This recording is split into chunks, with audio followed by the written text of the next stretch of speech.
monde où le changement climatique s'accélère. Les employés travaillent au minimum 48 heures par semaine. 4 mètres carrés par animal. Bonjour, je suis Nicolas Sarkozy. Depuis janvier, alors là c'est le régal, une campagne super, Fillon, voilà, il est en face de moi. C'est ridicule. Somebody's got to do something about Antifa and the left. On s'est mis en grève.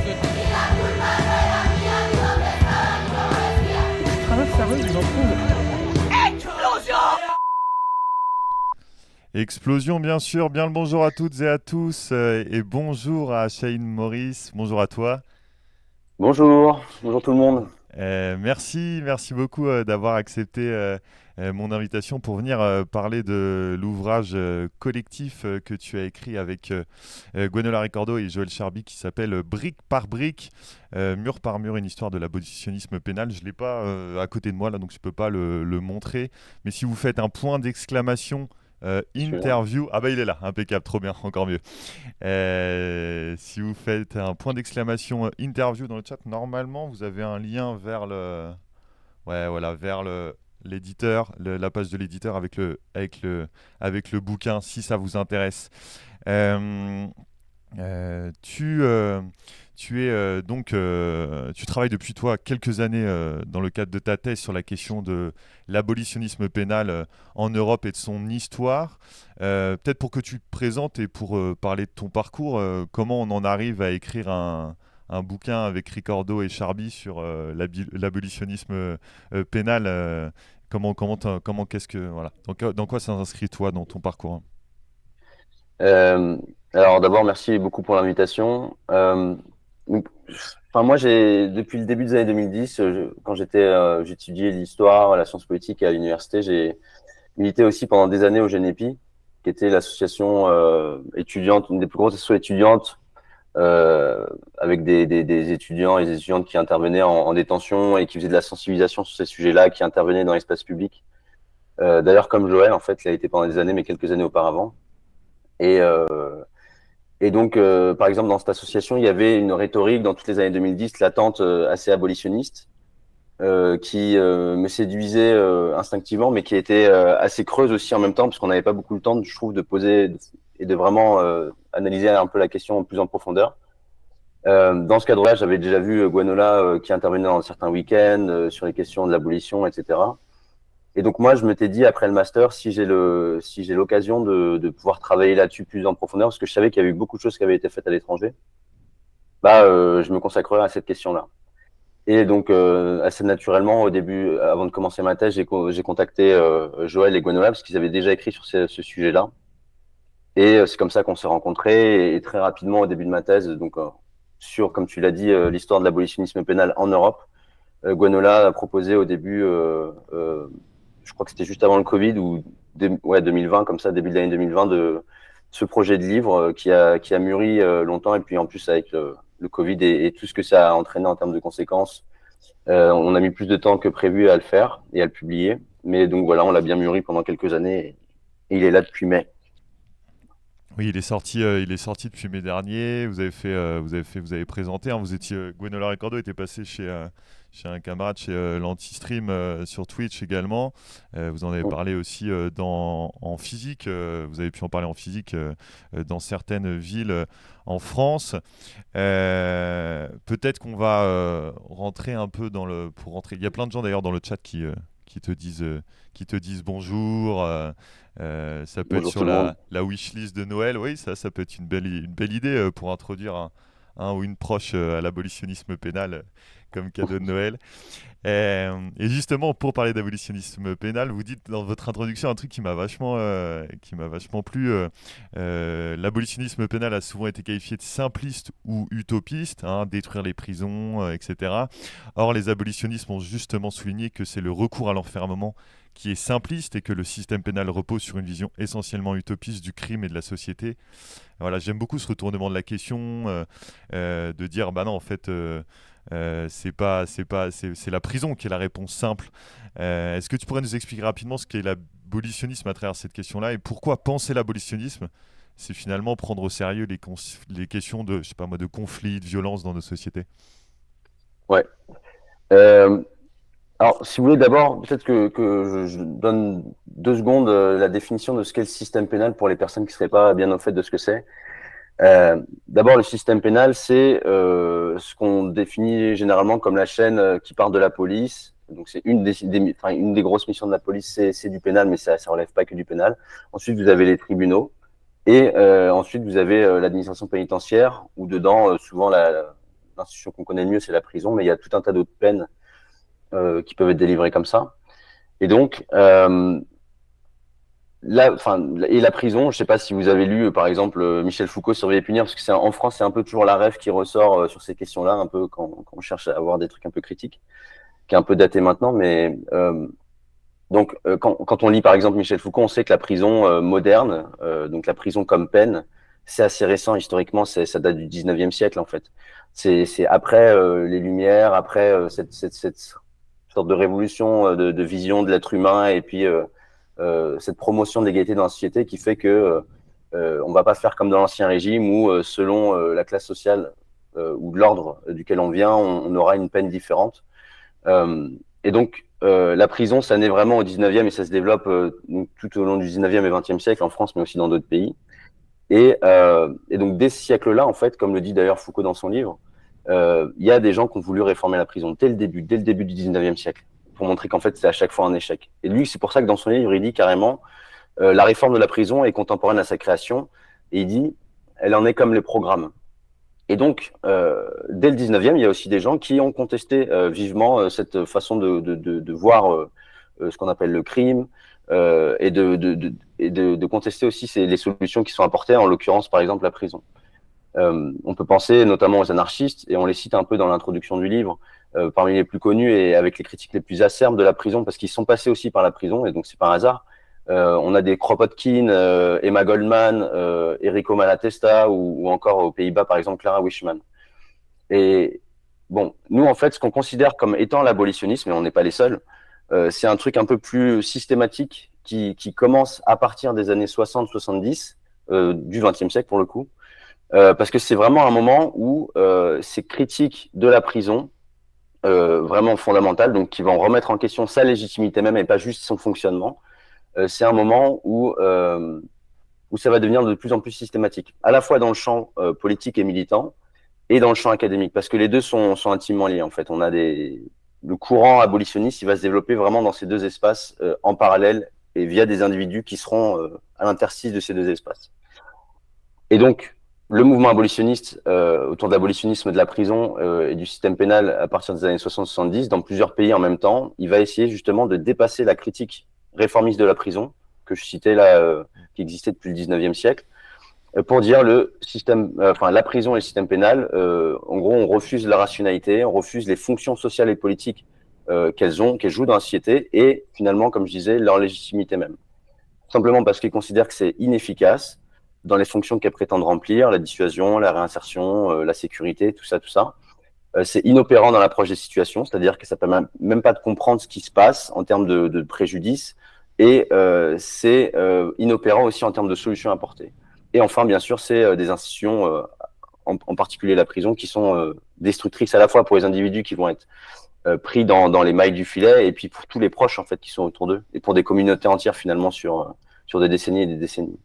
Donc, en fait, le point de départ des abolitionnistes, c'est de dire la prison et le système pénal créent plus de problèmes qu'ils ne permettent d'en résoudre, donc il faut l'abolir et proposer d'autres stratégies, d'autres formes de vision du réel et voilà, d'autres formes de régulation sociale. Ouais, on parlera de ces autres formes peut-être en deuxième partie d'interview, notamment avec la question par exemple de la justice transformatrice aux États-Unis, etc. Je voulais peut-être pour comprendre ces mouvements abolitionnistes dont tu parlais, parce que dans le livre, ce que vous expliquez, que tu viens un peu de redire, c'est que vous considérez un peu, vous essayez de placer des marqueurs temporels, vous considérez qu'avant les années 60-70, on peut parler de proto-abolitionnisme, et à partir des années 60-70, vraiment d'abolitionnisme à part entière.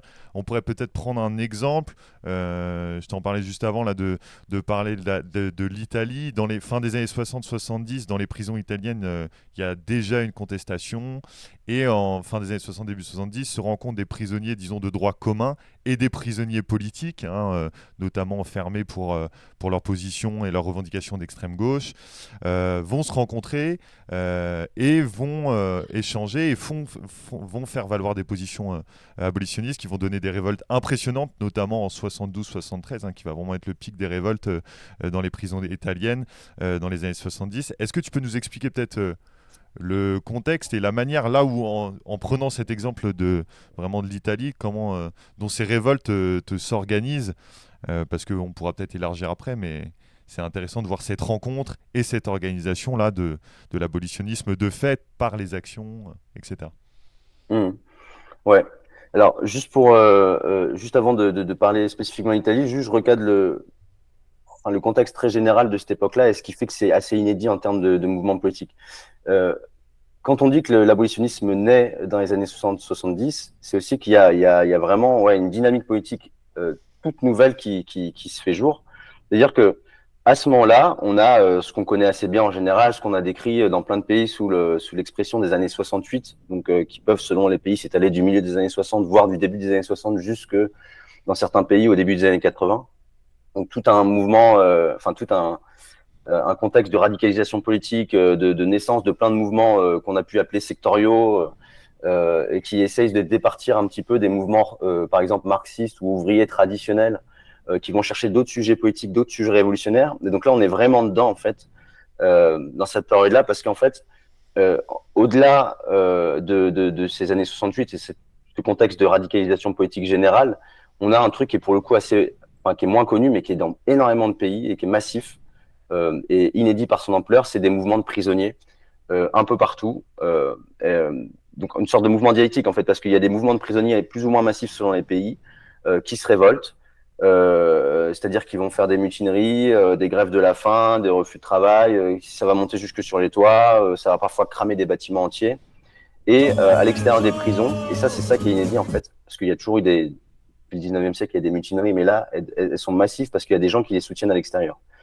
Et des gens qui les soutiennent à l'extérieur de manière durable, et en plus des gens qui ont un capital social, symbolique, des intellectuels qui ont accès aux médias, qui vont pouvoir porter leur parole et faire en sorte qu'en fait, ce soit pas comme d'habitude depuis le 19e, c'est-à-dire qu'on réprime dans le sang et que personne n'en entende parler. Et donc, ce qui est inédit, c'est ce mouvement un peu dialectique qui fait que on a une grosse décennie, de la fin des années 60. On décrit les premiers mouvements organisés qui commencent surtout d'abord en Scandinavie et qui vont jusqu'au début des années 80, en gros, et qui sont vraiment massifs. Et donc, dans le chapitre, en l'occurrence sur l'Europe, on décrit un peu trois catégories de mouvements qui se mettent en place. Et là, c'est des catégories un peu pour mieux comprendre, mais en fait, tout est un mêlé. Donc, on parle d'un abolitionnisme syndical, notamment dans les pays nordiques et le Royaume-Uni, d'un abolitionnisme institutionnel aux Pays-Bas et en Allemagne. Et là, ce dont tu voudrais que je parle, c'est plutôt le troisième type d'abolitionnisme, qui est plutôt révolutionnaire. Et ça, c'est l'Italie. Et d'ailleurs, l'Italie, en fait, le cas de l'Italie est assez proche de la France. Et d'ailleurs, il y a des circulations entre les militants, pas mal entre les deux pays depuis le début des années 70. Donc là, ce qui est intéressant, en fait, dans l'abolitionnisme révolutionnaire en Italie, c'est que, contrairement aux autres pays, il est moins porté par des organisations qui sont entièrement dédiées à la question de la prison. Donc, on va dire des organisations sectorielles. Et il est vraiment pris comme enjeu majeur par des organisations qu'on appelle extra-parlementaires et révolutionnaires, c'est-à-dire des organisations qui ne rentrent pas au début en tout cas, dans le cadre de la lutte politique institutionnelle et qui veulent faire la révolution.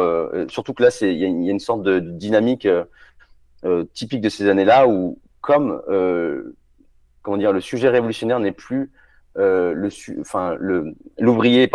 les ouvriers ne sont plus les sujets révolutionnaires par excellence. On sort de cette doxa-là, on cherche à faire feu de tout bois et à considérer, et comme je disais tout à l'heure, d'autres sujets politiques. Et là, en l'occurrence, par exemple, les prisonniers et les prisonnières, on va essayer de les politiser, en tout cas de favoriser leur politisation.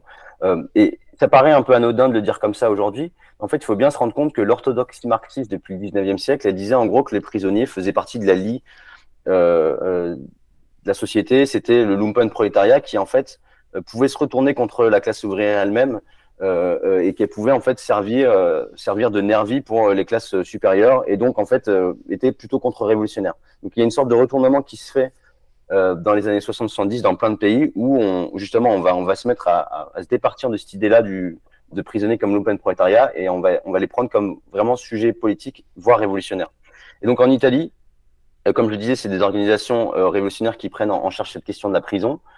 Comme une des plus fameuses au début, c'est Lotta Continua, donc ça veut dire lutte continue en Italie. D'ailleurs, je précise simplement que le chapitre sur l'Italie, contrairement aux autres, il est moins fondé sur notre travail propre que sur un livre super qui est sorti en 2023, qui est de Santa Lena et Guidon, qui est sorti La lutte emprisonnée, ça s'appelle. Enfin, vous le trouverez chez Sileps, et il est vraiment génial ce livre. Et je m'appuie aussi sur d'autres travaux de Christiane De Vito, enfin un historien italien. Et donc, qu'est-ce que tu veux que je dise sur l'Italie en particulier? Tu as des choses sur lesquelles t'aimerais que sur l'articulation, notamment par exemple entre le groupe, ce groupe politique extra-parlementaire que peut être par exemple Lotta Continua, et des prisonniers de droit commun, et ces personnes qui vont se rencontrer. D'ailleurs, la prison, qui sera repris aux États-Unis un peu, mais la prison comme lieu d'organisation politique, avec la rencontre de personnes politisées emprisonnées, des prisonniers de droit commun qui vont ensemble ensuite faire valoir leurs droits en tant que détenus, et puis peut-être aussi décrire un peu ce qui se passe dans les 72-73, parce que les révoltes dans les prisons italiennes, elles sont particulièrement violentes, particulièrement suivies, pour un peu aussi que les personnes comprennent ce qui se passe quand des prisonniers décident de se révolter dans une prison et d'une certaine manière renversent un peu le pouvoir, quoi. Ouais, alors comme je disais, dans ce chapitre-là, on considère plein de pays différents, et quand je décrivais différentes formes d'abolitionnisme, donc syndical, quand on disait syndical, c'est parce que notamment donc dans le nord de l'Europe, on va dire au Royaume-Uni et dans les pays nordiques, il peut y avoir des mouvements massifs. Et au Royaume-Uni, ils sont massifs et ils sont assez violents aussi, comme en France d'ailleurs. Mais ce qui est particulier dans les pays du Nord, c'est qu'ils font vraiment, il y a la forme syndicat de prisonniers qui se met en place assez rapidement, et qui fait que quand même ils arrivent à canaliser cette énergie-là dans des logiques syndicales, en fait, avec la grève comme principale forme d'action pour essayer d'obtenir des droits, et même pour revendiquer des réformes. Parce que c'est ça aussi la nouveauté de la période, c'est que les prisonniers ne disent pas seulement on veut des droits, on veut des meilleures conditions de détention ou dans notre prison, mais c'est qu'ils veulent des réformes au niveau national. Et donc, en fait, ils veulent se mêler de la politique pénitentiaire qui a été, depuis le 19e siècle, plutôt réservée, on va dire, à l'élite réformiste, qui était considérée comme une sorte de précaré comme ça. Et là, c'est des prisonniers, donc des gens qui sont généralement issus des classes les plus dominées de la société, qui décident de prendre, avec l'aide aussi des groupes extérieurs, comme je disais, qui sont issus d'autres milieux sociaux, qui décident de participer en fait à cette réforme radicale de la prison. Et à partir d'un certain moment, justement, il y a différents groupes qui vont développer une posture réellement abolitionniste en disant ça n'a aucun sens de chercher la réforme, il faut chercher la fin. Ils vont continuer à demander des réformes dans un court terme et un moyen terme, mais ils vont chercher l'abolition à long terme. Donc, l'abolitionnisme, je disais juste, l'abolitionnisme, il est plutôt syndical dans les pays du Nord, parce que voilà, c'est la grève et une logique syndicale qui anime le mieux. Aux Pays-Bas, en Allemagne, c'est plutôt institutionnel, parce qu'en fait, les révoltes dans les prisons, là, vont être beaucoup moins fortes, et plus ponctuelles. Par contre, il va y avoir des mouvements à l'extérieur qui sont très forts et qui vont infiltrer les institutions politiques, académiques assez fortement. Et donc, le troisième révolutionnaire, comme je disais, c'est une dynamique extra-parlementaire révolutionnaire. Et donc, là, l'Italie, ouais, comme je disais, ça se rapproche de la France. Les mouvements sont très, très forts. Dès 68-69, en fait, il y a des mutineries, il y a des prisonniers, encore une fois, qui montent sur les toits. Et donc là, comme je disais, très rapidement, ils vont trouver du soutien du côté de Lotta Continua, donc ce gros groupe extra-parlementaire qui est très connu quand même, et aussi du Secours Rouge italien, qui s'appelle le Soccorso Rosso. Et en fait, comme tu le disais, et là c'est pareil en France, la logique de politisation de la prison dans ces pays-là, ça va être la rencontre précisément des prisonniers ordinaires, on va dire, qui sont là déjà en prison, et des des étudiants et des ouvriers politisés qui vont se faire réprimer dans les mouvements de la fin des années 60. Pareil en France, la politisation de la prison, quand on parle de Michel Foucault, etc., il faut savoir que, et son groupe d'information sur les prisons qui est actif en 71-72, c'est précisément des maoïstes, donc des étudiants qui sont dans ce coin-là, qui se font réprimer et qui découvrent la prison et qui veulent faire d'abord des enquêtes sur la prison. Au début, souvent dans ces pays-là, ils hésitent entre demander un statut politique ou enfin revendiquer en tout cas un statut politique ou non. Et très rapidement, en fait, ils disent mais en fait non. Et c'est le mot d'ordre de cette décennie-là, c'est tout prisonnier est politique. C'est-à-dire que le fait même que même les prisonniers qui ont commis, on va dire, des délits de droit commun, le fait même qu'ils se retrouvent existentiellement dans ces conditions de vie-là et qu'ils se fassent incarcérer et de manière structurelle, en fait, parce que c'est toujours les mêmes groupes, historiquement depuis le 19e, qui se font incarcérer, c'est politique. Et donc, il faut politiser la prison et pas seulement revendiquer la libération des camarades vraiment explicitement politiques qui ont été incarcérés.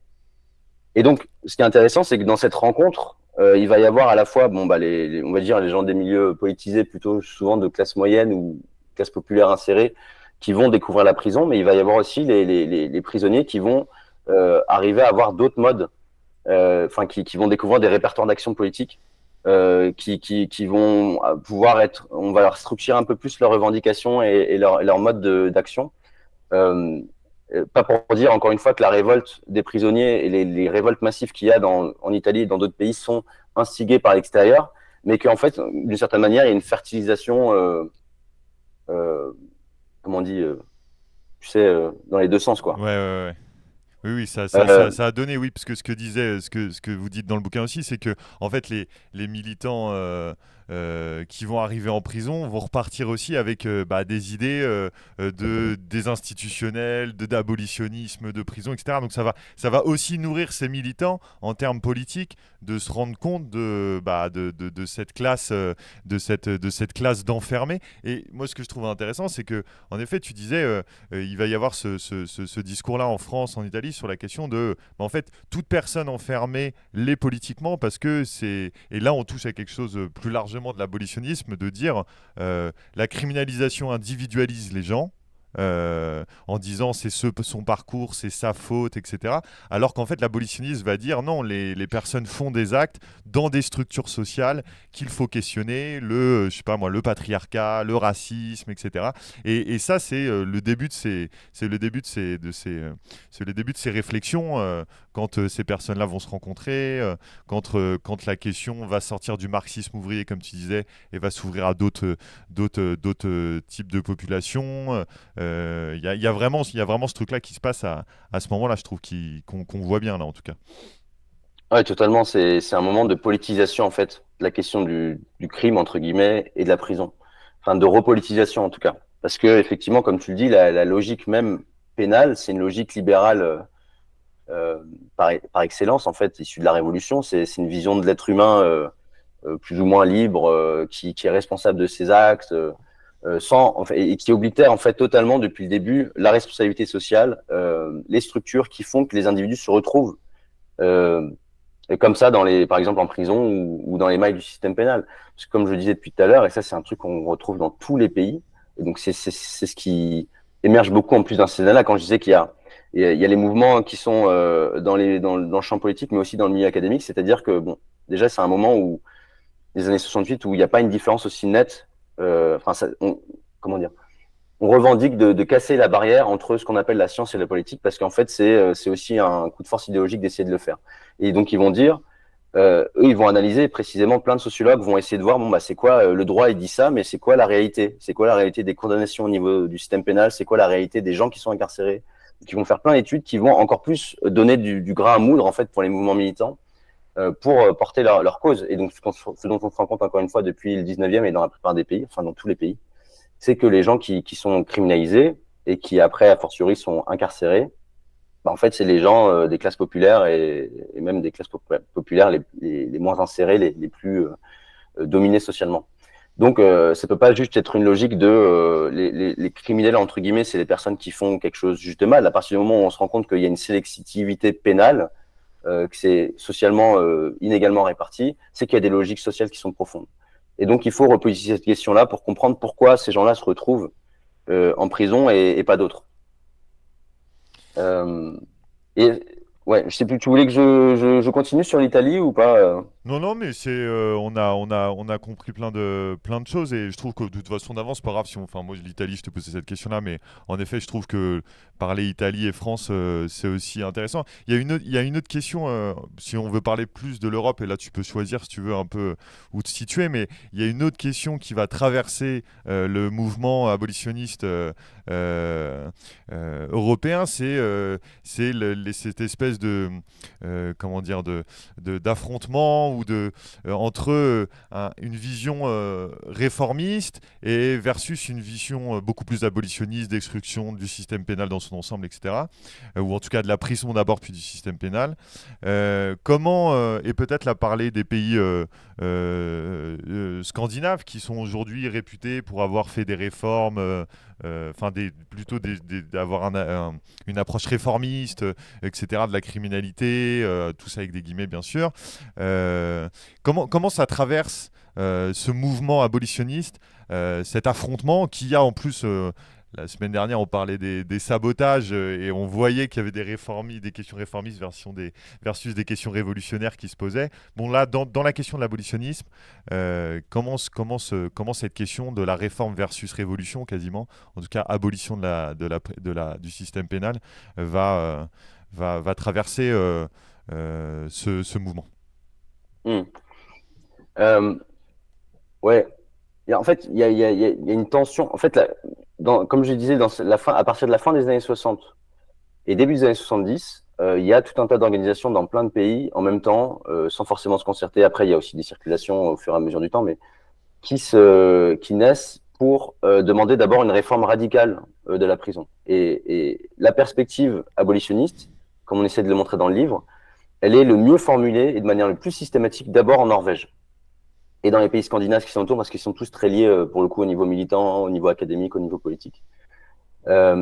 Et donc un des pères fondateurs, on va dire, de l'abolitionnisme pénal et qui a écrit la Bible pour beaucoup de mouvements, qui après a énormément tourné et qui a donné beaucoup de solutions stratégiques au mouvement, c'est Thomas Mathisen, donc qui est un sociologue du droit norvégien, qui a étudié aux États-Unis, en Norvège, et qui a fait une des premières études après-guerre, enfin surtout là dans les années 50-60, sur la prison.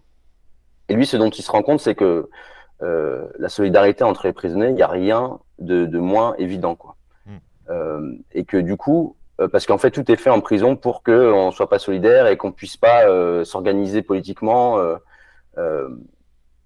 Donc, et puis même en plus, c'est des gens qui sont de base, comme je disais, dotés d'assez peu de capitaux, que ce soit au niveau économique, culturel, social, qui font que tout les empêche de se mobiliser. C'est pour ça qu'on dit souvent en sociologie, même les mobilisations en prison, c'est des formes de mobilisation improbables sociologiquement. Et donc Thomas Mathisen, notant il fait du terrain pendant des années en prison, il note ce manque de solidarité, et donc il dit en fait il faut l'organiser de l'extérieur. Il faut des organisations qui puissent les relayer, les aider pour porter leur parole et pour eux-mêmes et elles-mêmes acquérir des nouveaux droits et des réformes au niveau pénal. Donc au début ils sont très réformistes en fait. Ils sont en plus, c'est le moment, il faut se remettre dans le contexte, c'est le moment où l'État entre guillemets providence se développe, l'État social. Et donc en fait, ce que veulent faire la plupart des militants dans ces pays nordiques, c'est simplement dire bon bah c'est très bien, on a une sorte de confort social et de droits économiques et sociaux qui arrivent pour tout le monde, mais vous avez oublié certaines catégories, et en l'occurrence vous avez oublié les prisonniers. Et en fait, dans les prisonniers, il y a aussi tout ce qu'on a appelé les déviants, et donc c'est aussi une politisation de cette question de la déviance. Il y a les gens qui sont dans les instituts psychiatriques, les personnes immigrées, etc. Donc tout un tas de catégories en fait marginalisées. On dit regardez, allons jusqu'au bout de la logique en fait de l'État-providence et intégrons-les aussi dans la société de cette manière-là. Donc au début c'est assez SOSDEM en fait comme logique. Ils disent en gros juste l'État respecte ce que tu es en train de dire et comment dire et le projet que tu portes et ce que tu revendiques faire en fait. Va au bout de l'idée. Et en fait, au fur et à mesure des luttes, parce que là, dès 66, dans ces pays nordiques, il y a des organisations qui naissent, en faisant, pour la première fois, parler des prisonniers dans l'espace public, leur donner la parole eux-mêmes, c'est pas parler pour eux, Et donc, il y a aussi des luttes qui se font, comme je disais, donc, qui font des grèves massives dans les prisons, des grèves du travail, des grèves de la faim, ne pas remonter de promenade. Et à tel point que, par exemple, en Suède, c'est les premières grèves massives. Il y a des moments, il y a 70% de la population carcérale qui est dans un mouvement. Enfin, je veux dire, qui est dans un mouvement, qui est en grève simultanément. Ce qui fait que pour la première fois, en Scandinavie, en particulier en Suède, les autorités pénitentiaires se retrouvent obligées de négocier avec les prisonniers. Alors bien sûr, ce que raconte Thomas Mathiesen dans son livre là qui s'appelle Politics of Abolition, la politique de l'abolition, en 74, c'est que en fait, eux, ils n'entendent jamais faire vraiment des négociations, ils parlent plutôt de discussions. Et donc ça va être tout l'enjeu en fait de ces mouvements-là à chaque fois d'essayer de batailler avec l'administration. Et donc, comme je le disais au début, ils veulent juste des réformes radicales. Et en fait, au bout d'un moment, ils se rendent compte que tout ce qu'ils demandent, à chaque fois qu'il y a des luttes et des négociations, enfin, ou on va dire des confrontations avec l'administration pénitentiaire, en fait, elles ne cherchent jamais à vraiment améliorer la situation, mais simplement à calmer la situation. Et donc, en lien aussi avec une politisation et une radicalisation aussi même au niveau théorique et stratégique, ils vont développer une posture abolitionniste à partir du début des années 70. C'est la plupart de ces organisations-là. Et donc, si vous voulez que je donne les noms, c'est marrant parce que les organisations nordiques, elles ont cherché à avoir des noms qui sont assez similaires. Ça s'appelle, en Suède, c'était KRUM, donc K-R-U-M. En Norvège, c'est KROM, avec un O.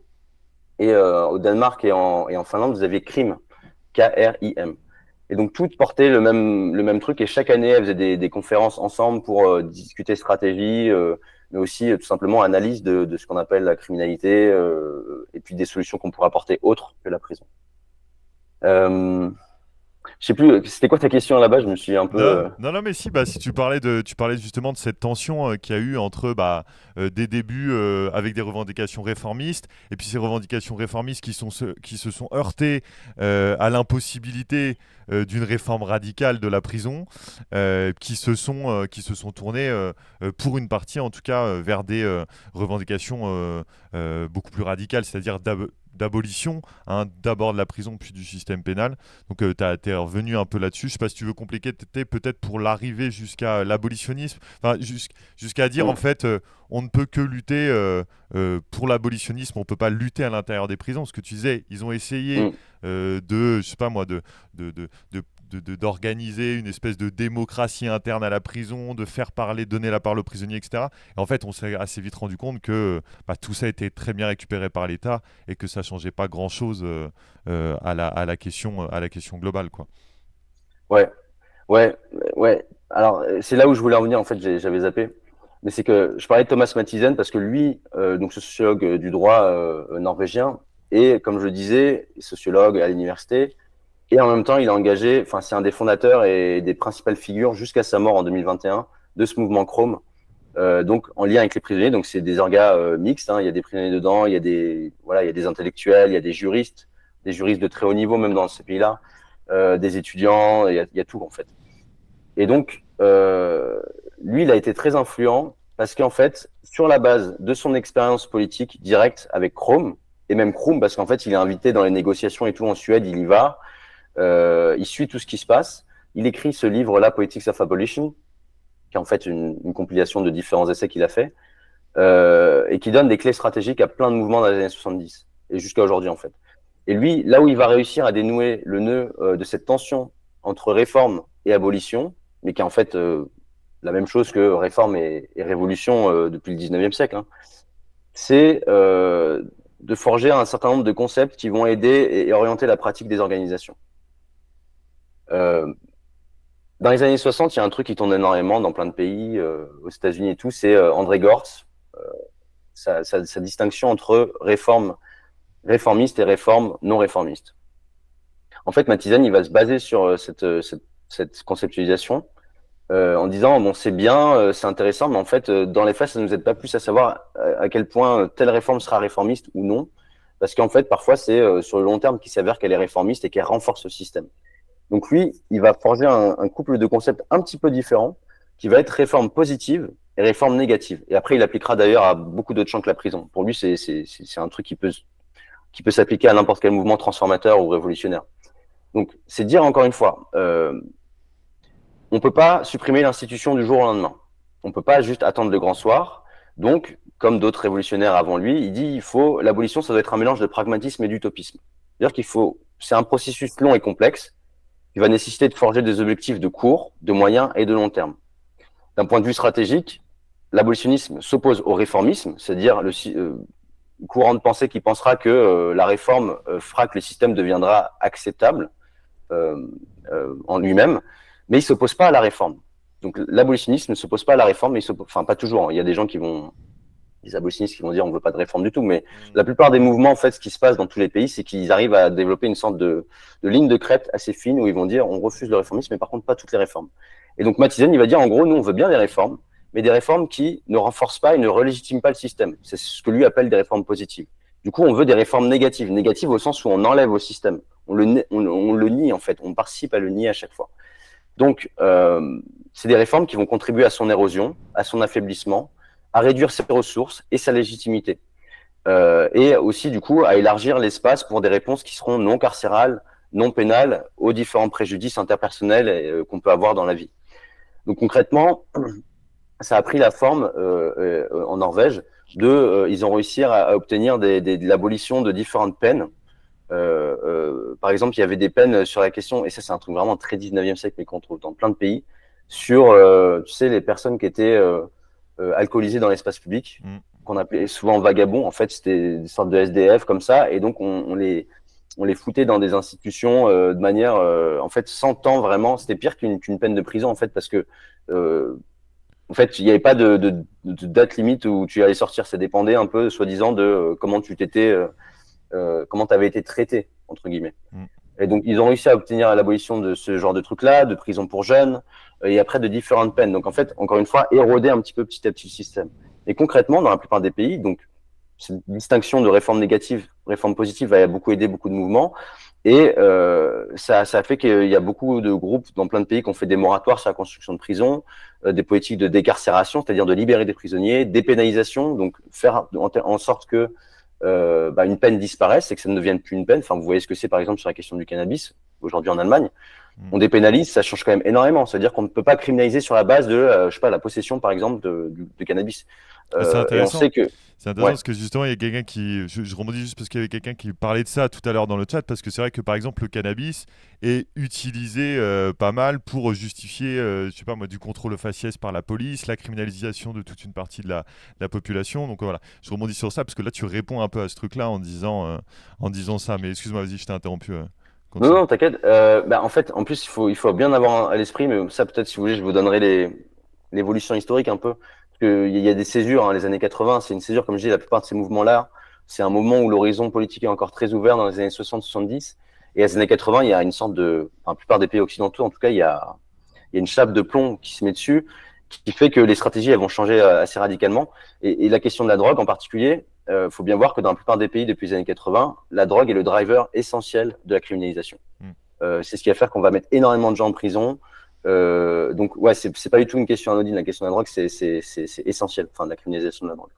Non, je disais simplement, après, les différences politiques, en fait, négatives, ça va être tout un tas de trucs pour prendre au système. Donc, comme je disais, on fait en sorte de faire sortir les gens de prison, de ne pas en construire plus, dépénaliser, décriminaliser, déjudiciariser. C'est aussi des époques où ces abolitionnistes vont développer tout un tas de pratiques alternatives de justice pour dire, bon, bah, très bien, effectivement, ça sert à rien qu'on prenne la prison ou qu'on réprime tel ou tel truc. Par contre, on peut essayer de trouver des instances de conciliation, comme peut-être ça se faisait avant assez naturellement dans des cadres de vie où il y avait plus d'interconnaissance, je sais pas, dans les villages ou des trucs comme ça.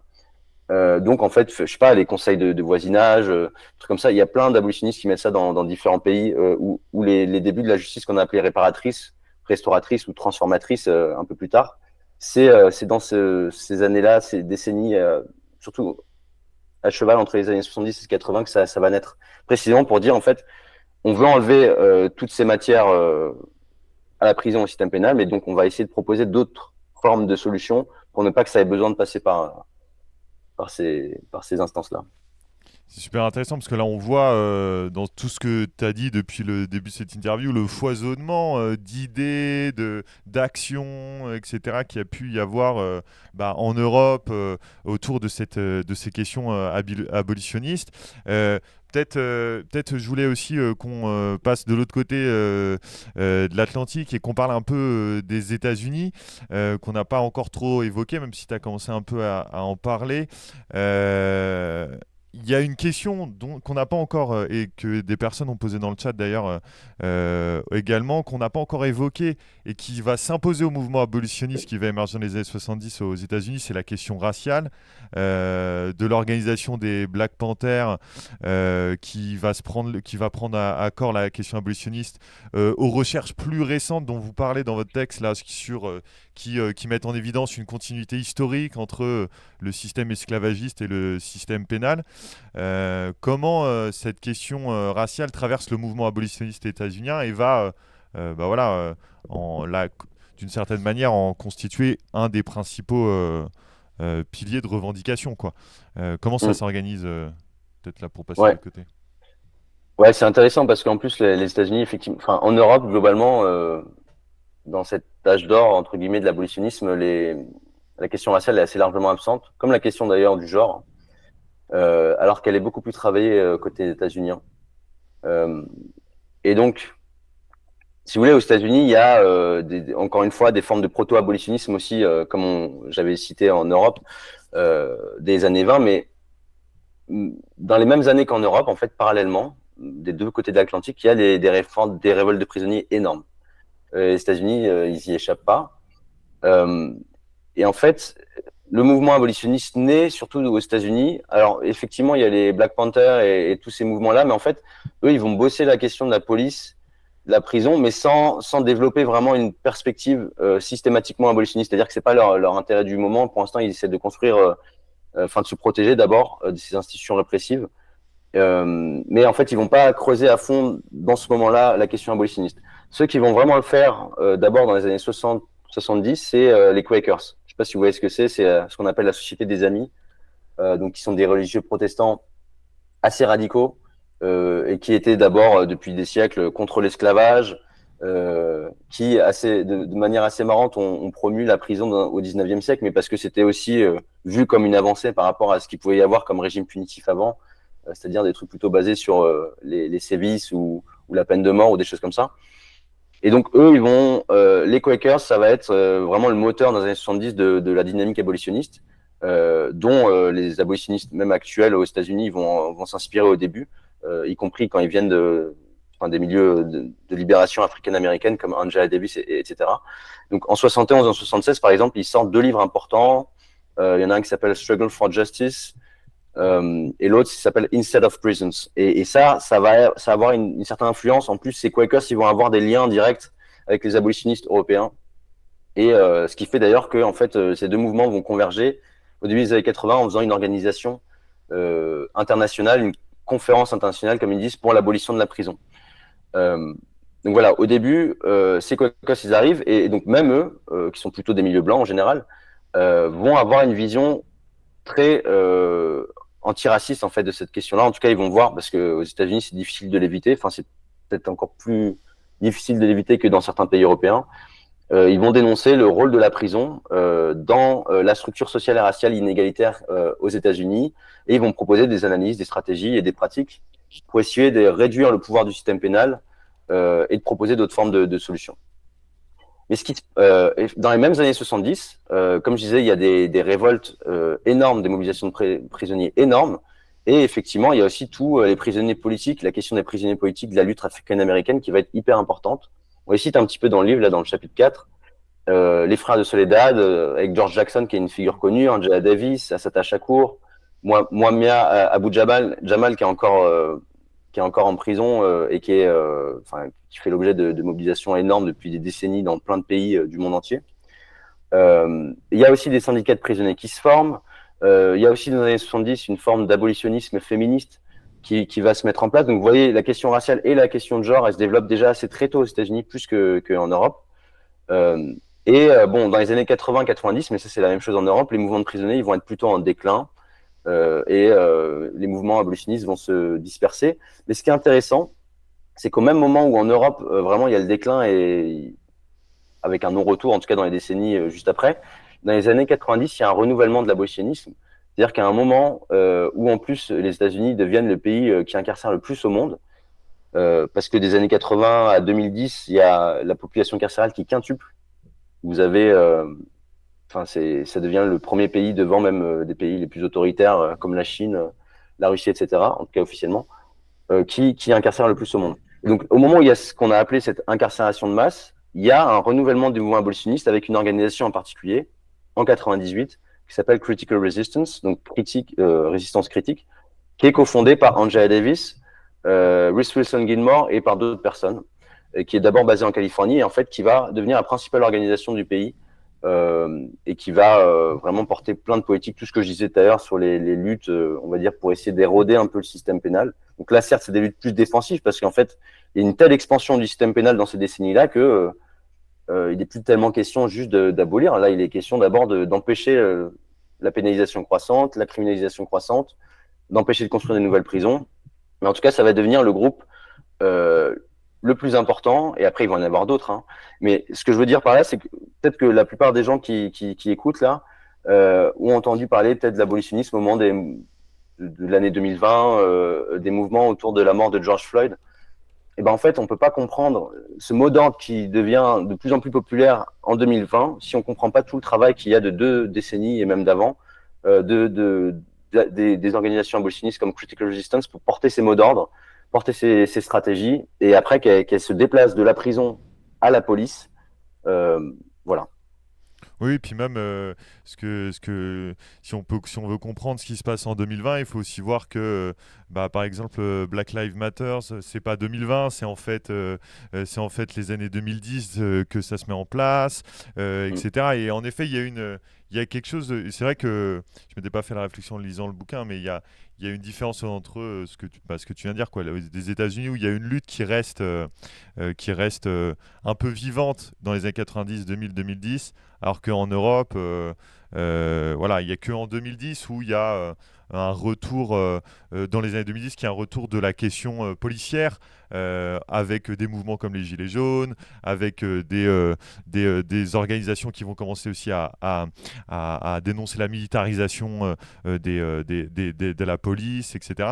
Et d'ailleurs, la police, pendant très longtemps, hein, jusqu'aux années 2010, ça va être je ne sais plus comment vous la nommez dans votre livre, mais ça va être une des données manquantes de l'abolitionnisme pénal. On va très très peu parler de la police, alors qu'aujourd'hui, c'est peut-être ce dont on parle le plus quand on pense abolitionnisme pénal et structure pénale, etc.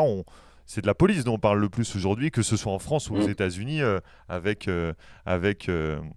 depuis l'assassinat de George Floyd, avec Black Lives Matter, ou en France, voilà. Qu'est-ce qui fait que la police soit devenue, la question centrale, alors que pendant longtemps, elle a été complètement mise de côté. Ouais. Bon, déjà, je pense qu'il faut différencier entre les États-Unis et l'Europe au niveau des mouvements abolitionnistes, parce que certes, alors les mouvements abolitionnistes un peu type Quakers et tout, ils ont moins parlé de la police.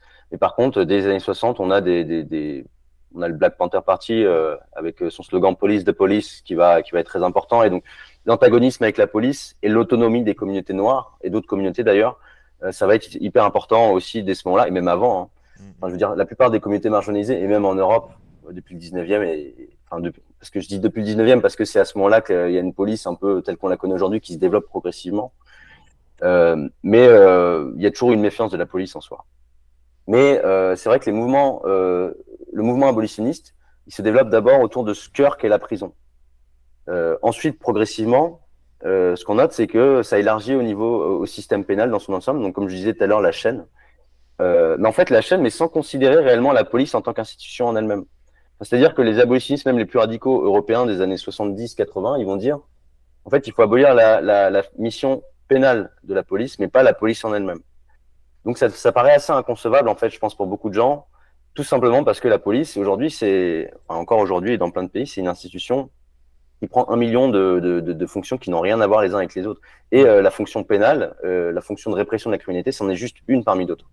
Donc, d'une certaine manière, on a l'impression que c'est inconcevable de se passer de police parce que sinon, tu sais pas comment...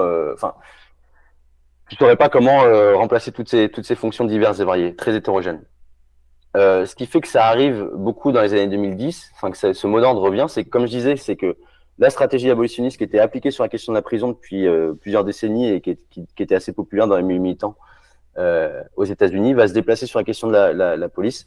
Je pense qu'il y a différentes choses à considérer. Tu parlais de Black Lives Matter, alors voilà, déjà il y a un mouvement très fort en fait qui va porter cette question-là, la médiatiser fortement. C'est aussi l'âge aussi les années 2010 où il y a dans plein de pays une radicalisation politique. Je pense qu'il fait suite à la crise de 2008 où je pense qu'il y a je sais pas, même l'anticapitalisme, ça arrête d'être, enfin qui était un peu passé sous silence pendant au moins une décennie, arrête d'être un gros mot. Et sur la question de la police, je parlais des réseaux sociaux et d'internet aussi parce que tout simplement, donc il y a Black Lives Matter, mais qui peut s'appuyer sur des vidéos. Enfin, et la question de la vidéo, elle est importante. Vous êtes à un moment aux États-Unis où il y a Barack Obama qui est président, donc un président noir, tout un symbole, avec toutes ces questions-là enfin en gros, on a l'impression que ça mettrait fin à une sorte d'États-Unis racial. Et je pense qu'il y a aussi des promesses déçues. On voit que les trucs, enfin les meurtres policiers se multiplient malgré tout. Et en plus là, ils sont médiatisés. T'as des organes dessus qui vont politiser la question, la médiatiser, donc garder l'intolérance active sur cette question-là. Donc voilà, et toujours des réformes qui sont promises. Obama, il promet des réformes après chaque meurtre policier, et en fait, ça change rien. Quelques années plus tard, vous avez le même genre de meurtre qui se passe, et voilà. Donc je pense qu'il y a aussi à un moment un effet de saturation, un peu comme je disais dans les années 70.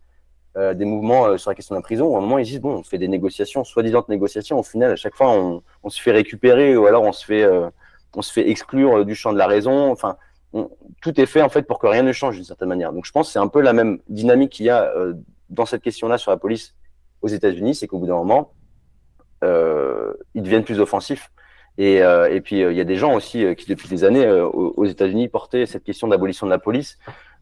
Sous une perspective anarchiste, comme par exemple Christian Williams, ou plus à la fin des années 2010, même un sociologue qui s'appelle Alex Vitale. Et donc voilà, je pense qu'il y a tout un tas de trucs convergents qui font que ce mot d'ordre, il arrive. L'année 2020, en fait, c'est un peu l'apothéose parce que on est passé, après Obama, on a Trump qui fait des politiques assez dingues au pouvoir, le racisme décomplexé dans la société américaine. Et il y a le Covid en plus. Donc Covid où on voit la misère qu'entraîne cette pandémie et l'inégalité face à la pandémie. Et au même moment, on a on a encore une fois un meurtre policier crasse. Et puis là, les gens sont tous chez eux. Il y a un lockdown. Enfin, tu vois, donc je pense que ça a été une sorte de cocotte minute ce moment-là. Et puis après, les mouvements qui partent après George Floyd, c'est énorme. Il y a un livre d'ailleurs en français, si ça vous intéresse, qui a été publié là-dessus, c'est celui du collectif Matsuda. Abolir la police, et qui décrit très bien en fait déjà la généalogie de toutes ces luttes-là, abolitionnistes aux États-Unis et même en partant de l'esclavage, mais arriver jusqu'à qu'est-ce qui s'est passé en fait en 2020. Et en fait en France, je pense qu'on l'a vu de très loin ou par bout, mais en fait ça a été énorme. C'est des révoltes vraiment inédites depuis des décennies et des décennies aux États-Unis. Ça a été massif. Donc voilà, et puis depuis en fait le mot d'ordre d'abolition de la police il s'est répandu, et même dans les autres pays européens. Et maintenant, c'est pas devenu du mainstream de la gauche radicale, mais effectivement, comme tu l'as dit, en France aussi, je pense que ça intéresse beaucoup. Il y a un truc tout bête parfois, c'est ce que les abolitionnistes, même des années 70, pointent bien, c'est que la première génération, les pères fondateurs, entre guillemets, de l'abolitionnisme, c'est des gens qui ont connu la Seconde Guerre mondiale. Ça, on n'y revient pas trop dans le livre, mais c'est par exemple mon travail de thèse, j'insiste beaucoup là-dessus. C'est des gens qui ont connu, pour certains, les camps de concentration. Donc en fait, qui ont connu l'occupation nazie, notamment aux Pays-Bas, en Norvège, qui sont des pays phares de l'abolitionnisme, et donc qui savent en fait ce que c'est le pouvoir répressif de l'État. Et c'est des gens qui en général viennent des classes moyennes, sup, qui normalement ne devraient jamais connaître la répression de l'État comme ça. Et je pense que ce qui s'est passé dans les années 2010, c'est un petit peu la même chose, c'est-à-dire que en France, en tout cas, il y a une repolitisation aussi de la question de la police, tout simplement parce que peut-être, et c'est ce qui a été dit aussi, je pense, ces dernières années, donc j'invente rien, mais il y a une partie des militants qui sont beaucoup plus victimes de la répression qu'auparavant, alors que cette même répression pouvait s'exercer de manière crasse dans les quartiers depuis des décennies, quoi.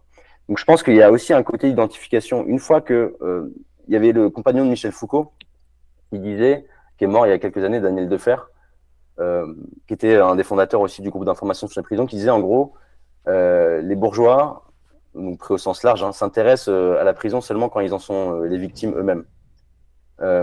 Et peut-être qu'on pourrait faire la même hypothèse avec la question de la police, qu'il y a une politisation, en tout cas une radicalisation des positions sur ces questions-là quand les personnes concernées ne se limitent pas simplement aux classes populaires qui sont structurellement toujours concernées par ces questions-là, et que ça, l'éventail de la répression, l'ampleur de la répression va toucher jusqu'à les gens les plus insérés qui ont un certain capital culturel, symbolique, l'accès aux médias, j'en sais rien, des trucs comme ça. Ouais, complètement. Ah bah oui, c'est sûr que et puis il y a la question raciale au milieu de ça, le fait que par exemple pendant le mouvement des Gilets jaunes, ce soit des personnes blanches qui étaient largement visées par les violences policières, etc. Ça a bien sûr aidé enfin, ça a bien sûr participé de cette identification plus large d'une opposition à la police. Ouais, je pense que c'est tout à fait intéressant de voir les choses comme ça. Peut-être parce qu'on n'en a pas un peu parlé, on n'en a pas beaucoup parlé, mais tu as évoqué tout à l'heure des questions de réflexion sur des alternatives, hein, au système pénal, aux prisons, à la police, etc. Il y a cette question-là qui traverse les États-Unis. Alors d'abord de justice réparatrice, mais dans une critique plus radicale d'une justice sous la forme de la justice transformatrice. Est-ce que tu peux un peu nous parler de ça? Parce que moi, je trouve que c'est intéressant. Tu disais, ça s'inscrit, tout à l'heure, tu disais, ça s'inscrit dans des petites communautés, c'est des réflexions sur comment on règle les conflits et les violences autrement, intrapersonnelles autrement. Est-ce que tu peux un peu nous expliquer c'est quoi le projet politique, par exemple, de la justice transformatrice, qui en plus aujourd'hui a des voix assez populaires. Je pense à Mariamé Keba, non je sais plus c'est comment. Mariamé Keba, ouais. dont Kaba, ouais. Je sais plus, attends, je l'ai noté pour Kaba, ouais, excuse-moi.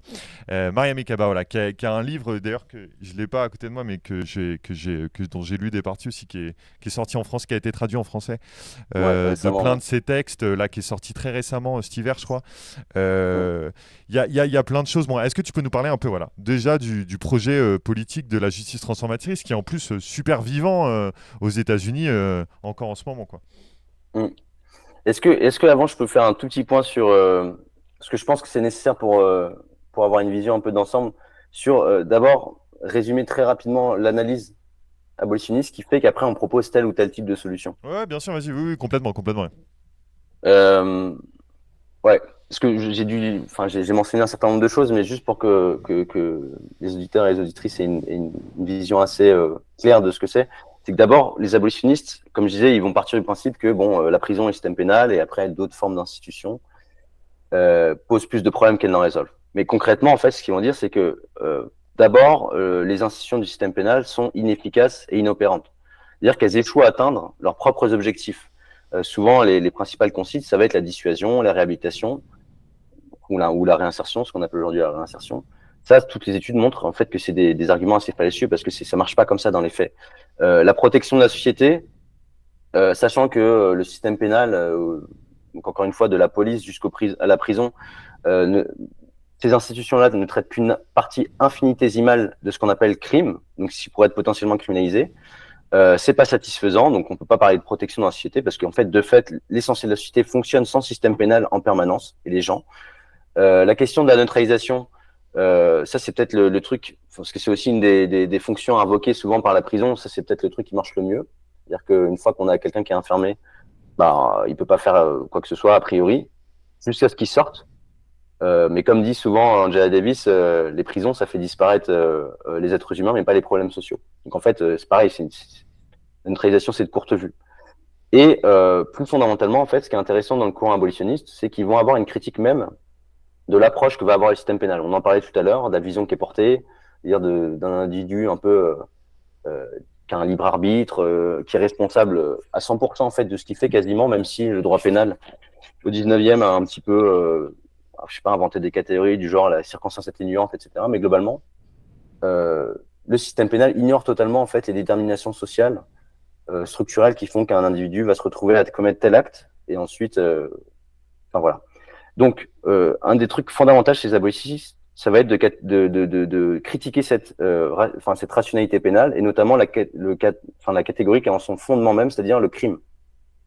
crime, délit, en fait, on s'en fiche de ce dont on parle, mais c'est-à-dire de vouloir homogénéiser 1 million d'actes très différents, très hétérogènes, dans la matérialité de l'acte, mais aussi dans les conséquences qu'ils vont avoir sur les individus, de tout homogénéiser dans un truc qui s'appelle le crime. Alors que je ne sais pas si vous avez un petit peu fait d'histoire, ou tout simplement, en fait, si vous avez vécu une vie sur quelques décennies, vous savez que ce qu'on met derrière crime, ça peut changer d'une époque à une autre, d'un pays à l'autre. On parlait tout à l'heure des drogues. Donc, quand on nous dit la criminalité augmente, la criminalité baisse, d'une certaine manière, pour beaucoup d'abolitionnistes, ça n'a aucun sens, en fait. Il faut parler des actes. De quoi on parle concrètement comme acte et en l'occurrence, donc eux refusent de partir de cette catégorie de crime ou de criminalité parce que pour eux, c'est un mauvais point de départ. Comme je disais, c'est une catégorie, une construction juridique incohérente, éponge, qui, selon les époques et les périodes et les pays, peut prendre plein de sens très différents. Et surtout, comme on le disait juste avant, c'est une approche aussi très dépolitisante des situations, c'est-à-dire qu'on oblitère les dimensions structurelles. Bon, bref, ça c'est sur le côté. D'abord, ils disent que le système pénal c'est inefficace. Là, je vous ai donné un peu les différentes raisons. Aussi, et ça, on fait le lien avec ce qu'on disait sur les États-Unis, c'est un système inégalitaire qui, comme je le disais depuis le 19e, perpétue l'ordre social et racial inégalitaire, donc qui surcriminalise les populations qui sont déjà socialement défavorisées et racisées. Et enfin, le système pénal est destructeur. Donc ça, c'est la base. Ces trois éléments font qu'ils veulent proposer autre chose. Si le problème, donc là, on arrive aux propositions parce que tu parlais de la justice transformatrice. Oui. En gros, une fois qu'ils ont fait cette analyse-là, ils vont dire bon bah du coup, il faut changer un certain nombre de choses. Donc l'abolitionnisme, souvent, c'est un double mouvement. C'est un mouvement négatif. Donc comme je disais, par exemple, en citant Mathisen et ses concepts de réforme négative, il faut enlever au système. Donc c'est tout le mouvement de dégraisser la bête d'une certaine manière. Et dans le même temps, parce que c'est pas un truc qui se fait après, il y a et c'est l'essentiel en fait du programme abolitionniste, c'est le mouvement positif. Donc là, construire un monde qui fonctionne selon des principes abolitionnistes. Donc je reviens pas sur le côté négatif parce qu'on en a un peu parlé en parlant de Mathisen et si ça vous intéresse, vous pourrez regarder le livre où il y a d'autres choses sur Internet. Mais sur le programme positif, donc comme je disais, c'est construire en fait d'une certaine manière ce que alors un abolitionniste, mais là pour le coup de l'esclavage aux États-Unis avait appelé la démocratie abolitionniste, W.E.B. Du Bois, que Angela Davis a repris. Donc il faut construire une démocratie abolitionniste, c'est-à-dire tout un tas d'institutions qui font qu'on n'a pas besoin d'avoir de la police, de la prison ou de la répression plus généralement. Ouais, je ne vais pas rentrer dans les détails sur tout. Mais donc, ce qu'il faut bien comprendre, c'est qu'en gros, dans les solutions, d'abord, la plupart des abolitionnistes, tous les abolitionnistes insistent sur le fait qu'il ne faut pas attendre un programme clé en main qui substituerait en fait à la fonction que pouvaient prendre avant les institutions pénales. Et d'ailleurs, de ce point de vue-là, Mathisen, donc le Norvégien qui parlait de réforme négative, dit aussi qu'il faut non seulement une stratégie négative, mais aussi inachevée, unfinished en anglais. C'est-à-dire qu'en fait, il faut configurer les luttes, les cibles de la lutte et les stratégies en permanence. Parce qu'en fait, il y aura toujours moyen que ce qu'on a cherché à abolir, par exemple, si on arrive à abolir des pans du système pénal et même la prison, parce que dans les années 70, dans plein de pays, on avait tellement de réformes qui ont été prises et de politiques de décriminalisation que beaucoup d'abolitionnistes pensaient que la prison disparaîtrait bientôt, qu'elle serait plus nécessaire de toute manière. Donc même si, mettons, on arrive à abolir la prison, en fait, il n'est pas dit que les mêmes fonctions prises par la prison reviennent par la fenêtre sous une autre forme. Et donc, c'est pour ça qu'il faut toujours réanalyser la situation, revoir ses cibles, etc., etc. Donc, inachevé. Et donc, comme je disais, ça s'applique aussi pour la question du programme positif de l'abolitionnisme, c'est-à-dire il n'y a pas une solution clé en main qui pourra répondre à tous les problèmes. Donc, encore une fois, il faut repartir des actes. Bon, et pour faire très court, simplement, en tout cas dans le cadre de la société actuelle et à partir du moment où on n'a pas, même si on n'est pas révolutionnaire, parce qu'en fait le spectre abolitionniste, il peut aller de gens qui sont plutôt sociaux-démocrates à des gens qui sont très révolutionnaires. Et la tendance abolitionniste actuelle est quand même plutôt très révolutionnaire. Et donc, même en attendant d'avoir eu un changement structurel de la société, il y a des gens qui vont dire qu'il faut d'abord mettre en avant les mesures de prévention, de justice sociale, d'inclusion, d'essayer de changer les structures sociales pour s'attaquer vraiment aux divers systèmes de domination que tu as pu citer, patriarcat, racisme, capitalisme. Mais donc ça, c'est dans l'aspect préventif, mais dans l'aspect même réaction, qu'est-ce qui fait qu'une fois qu'il s'est passé quelque chose? Et là, c'est ce dont tu parlais sur la justice transformatrice.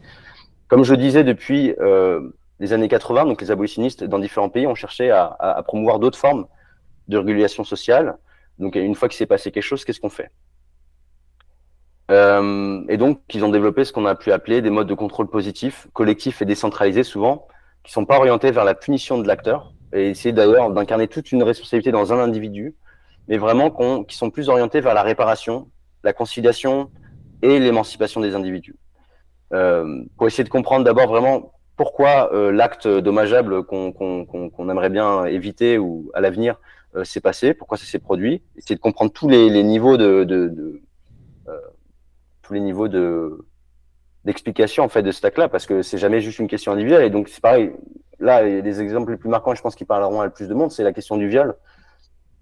Si on considère, comme le système pénal le fait globalement, que le viol c'est juste une question individuelle, bah en fait ça va continuer. Si on remet pas en question les structures, la culture du viol qu'il peut y avoir plus globalement, etc., on comprendra pas réellement, fondamentalement, ce qu'est le viol, et donc on pourra pas proposer une solution adéquate. Donc pour eux, voilà, il faut prendre les différents niveaux de responsabilité, du niveau le plus interindividuel ou individuel au niveau le plus structurel, pour essayer d'identifier tous les niveaux d'intervention pour régler les problèmes. Et donc d'ailleurs c'est pour ça qu'on parle de justice transformatrice à partir des années 80, c'est que souvent les mouvements de justice alternative qui s'étaient développés dans les années 80-90 c'était sur la question de la réparation. Et donc il y avait toute une vision aussi assez peu révolutionnaire dans plein de groupes, où c'était simplement, voilà, il s'est passé quelque chose, on va essayer de concilier les gens, et ce qui est déjà très bien, réparer ce qui a pu se passer.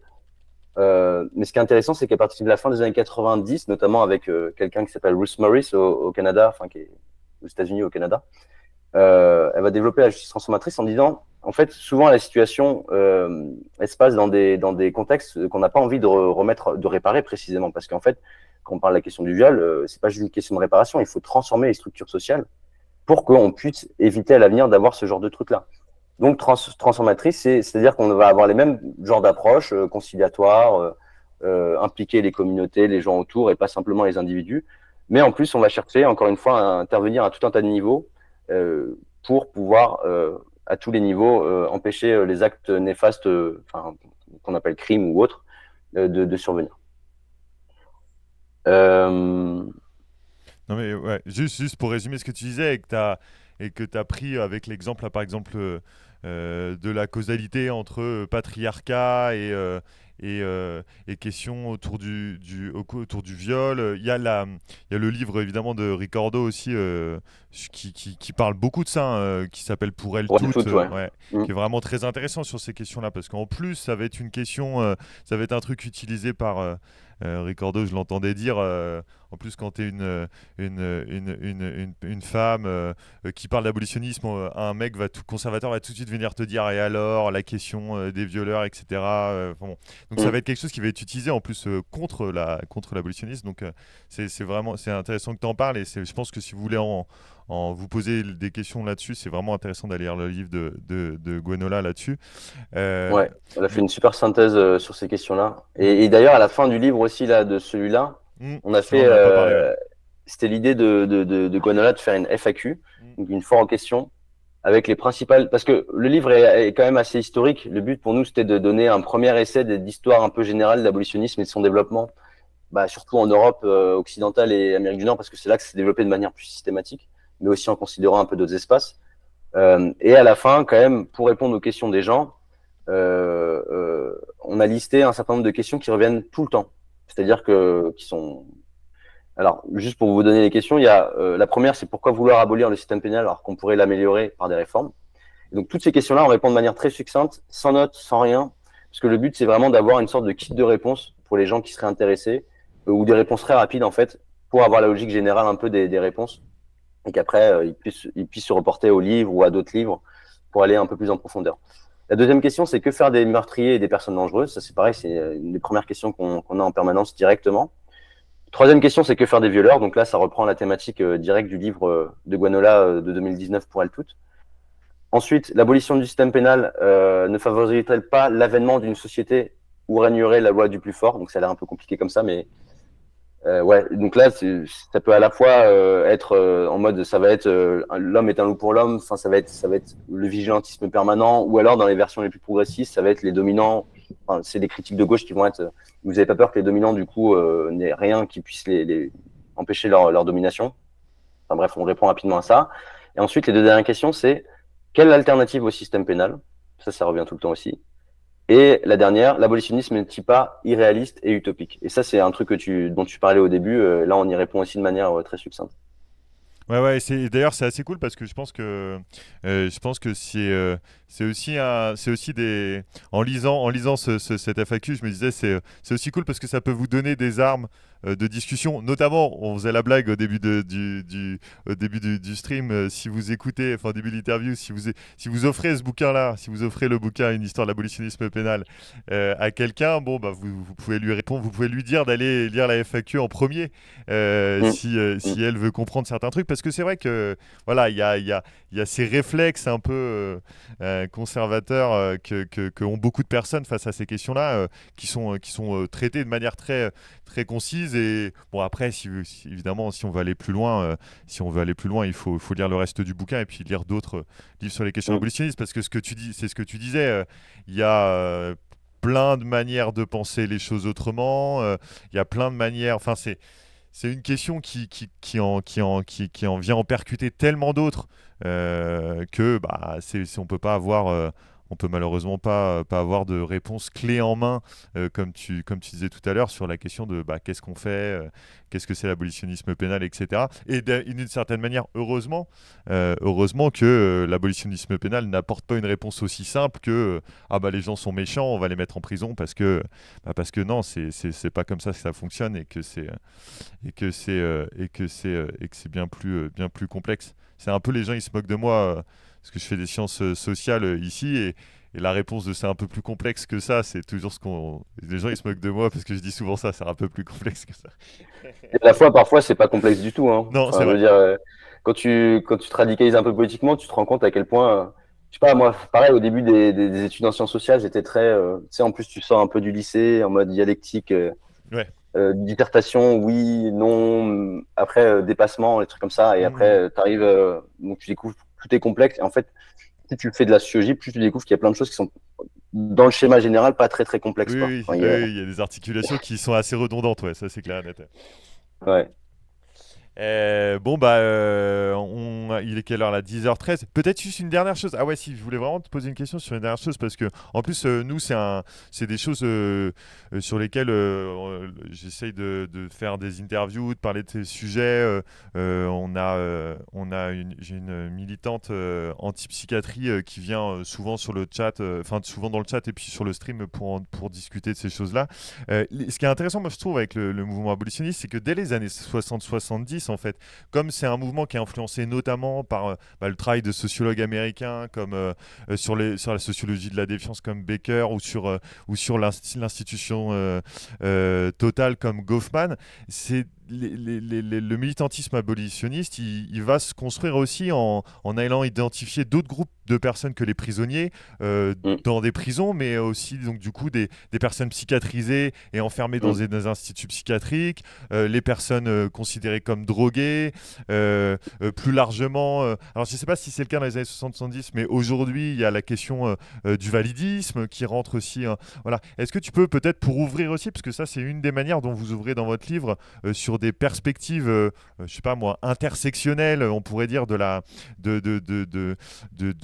militantisme abolitionniste, sur ces questions de lien entre les personnes enfermées dans des prisons et les personnes institutionnalisées dans des instituts psychiatriques, dans d'autres institutions pour les personnes handies. Comment tout ça peut s'articuler en termes en termes militants, quoi. Ouais.